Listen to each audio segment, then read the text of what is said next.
Ijaji uPitkun walihlehlisa leli cala ngomfumfu nyakenye elihlehlisela umhlazi ngamashumi amathathu kuMasingana njengoba bekusanezinto eziningi okumele zibhekisiswe. These developments have brought into sharp focus whether it is proper that I decide one or more of these issues, including eventually also issues such as whether Mr. Zuma will receive a constitutionally fair trial at the end of the day, having regard to findings I have made and views I have previously expressed, including those relating to the 14 grounds of complaint which Mr. Zuma had advanced during the special plea.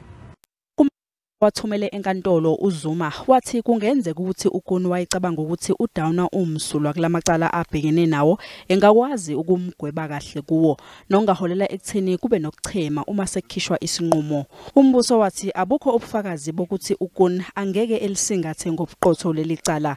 Kusenjalo inkantolo yomthethosisekelo yasichitha isicelo sikaZuma sokuphosela inselele isinqumo sikaKun malungana nesicelo sakhe.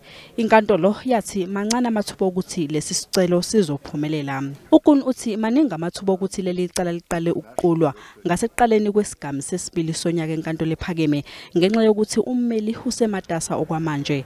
Kodwa uma kwenzeka uKun ehoxa kuleli cala lokho kuzosho ukuthi leli cala ngenzeka liqhubeke nelinye ijaji.